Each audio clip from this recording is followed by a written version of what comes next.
প্রশ্ন, জনাব আপনিও দেখতে পাচ্ছেন এবং সেটা আমি পড়ছি। যদি কোনো ইমাম সাহেব ধূমপান করে ইমামতি করেন, তাহলে কি উনার পিছনে নামাজ শুদ্ধ হবে? এই প্রশ্নটি করেছেন আকমল হুসাইন, যিনি সাউথ আফ্রিকায় বসবাস করেন। উনার পক্ষ থেকে এই প্রশ্নটি করা হয়েছে। ধন্যবাদ।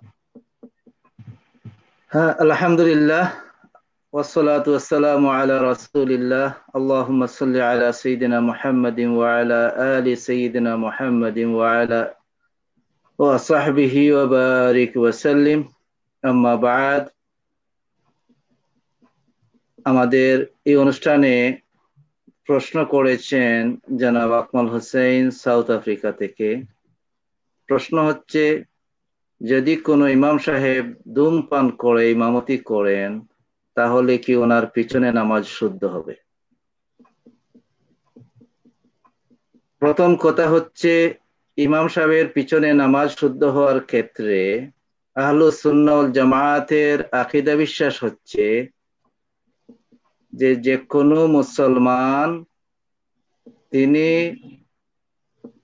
নেককার মুসলমান হন অথবা বদকার মুসলমান হন, নুসাল্লি খালফা কুল্লি বিররিন ওয়া ফাজিরিন, আমাদের নামাজ হওয়ার জন্য, শুদ্ধ হওয়ার জন্য ইমামের পিছনে, ইমাম তিনি নেককার হন অথবা নেককার না হন, গুনাহগার হন, তার পিছনে নামাজ পড়লে নামাজ শুদ্ধ হবে।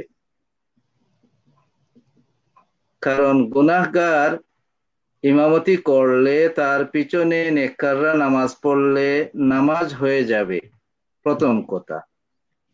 দ্বিতীয় বিষয়, ধূমপানের ব্যাপারে। ধূমপান, যেটি সিগারেট, বিড়ি, এগুলো যারা পান করেন, এই বিষয়টা উলামায়ে কেরামের মধ্যে ইখতিলাফ রয়েছে যে ধূমপানটি সেটা জায়েজ, সেটা মাকরুহ না হারাম। এবং এই ব্যাপারে উলামায়ে কেরামের মধ্যে অনেক আলোচনা রয়েছে। কিছু সংখ্যক উলামায়ে কেরাম ধূমপানকে হারাম মনে করেন, কিছু সংখ্যক উলামায়ে কেরাম ধূমপানকে মাকরুহ, হারাম বলতে হারাম যেটা মাকরুহে তাহরিমি মনে করেন, এবং কিছু সংখ্যক ধূমপানকে মাকরুহে তানজিহি মনে করেন, এবং কিছু সংখ্যক ধূমপানকে জায়েজ বা মুবাহ হিসেবে তারা মনে করে থাকেন। এই বিষয়টি সম্পর্কে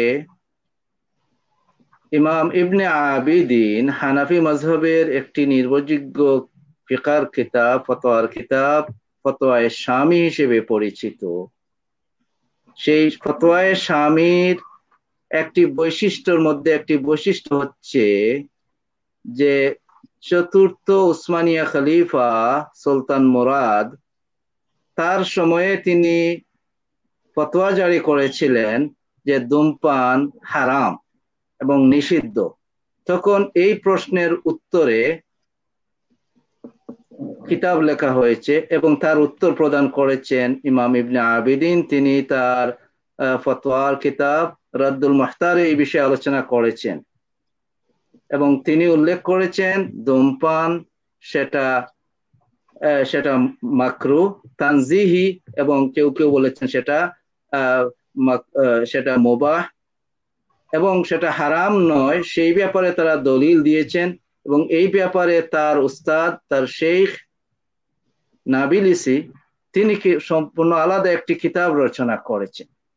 তাই এটা ইখতিলাফি মাসআলা রয়েছে। যারা মনে করবেন যে, যারা গ্রহণ করেন যে সেটা মাকরুহে তাহরিমি, তারা একভাবে বলবেন, এবং যারা এটাকে জায়েজ মনে করেন তারা একভাবে বলবেন। এই ক্ষেত্রে ইমাম যিনি হবেন, তার জন্য উচিত হবে, যেহেতু বর্তমান সময়ে ধূমপানের ব্যাপারে সেটা স্বাস্থ্যগতভাবে ক্ষতিকর, সেটা প্রমাণিত, যদিও সবার জন্য নয়, কিন্তু স্বাভাবিকভাবে জেনারেলি সেটা ধূমপান স্বাস্থ্যের জন্য ক্ষতিকর। তাই এই ক্ষতিকর অভ্যাসকে ত্যাগ করা, বিশেষভাবে নামাজ পড়ানোর আগে নামাজ বা মসজিদে তিনি ধূমপান পরিহার করবেন, তাতে করে যারা এটাকে হারাম মনে করেন তারাও সুন্দরভাবে নামাজ আদায় করতে পারবেন, আর যারা সেটাকে জায়েজ মনে করেন তাদের তো আর কোনো অসুবিধাই হবে না।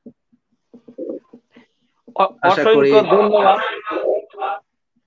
খুব সুন্দরভাবে আপনি উত্তরটি দিয়েছেন, আলহামদুলিল্লাহ। এবং আমরা আশা করব যারা আজকে আমাদের এই অনুষ্ঠান দেখছেন এবং বিশেষ করে এই প্রশ্নটির উত্তর যারা শুনছেন, আমরা সবাই উপকৃত হব। এবং আমরা অনুরোধ করব, এবং এই খুব সুন্দর একটি কথা বলেছেন যে কোন জিনিসের, যে সমস্ত জিনিস ক্ষতিকর কিন্তু প্রকাশ্যে লেখা থাকে না, কিন্তু সিগারেটের যে প্যাকেট রয়েছে তার উপরে আমরা লেখা দেখি যে এটা অত্যন্ত ক্ষতিকর, বিষপান, এই সমস্ত লেখা থাকে। তাই আমরা চেষ্টা করব সবাই এটা থেকে বিরত থাকার জন্য। জি, ধন্যবাদ। আমরা পরের প্রশ্ন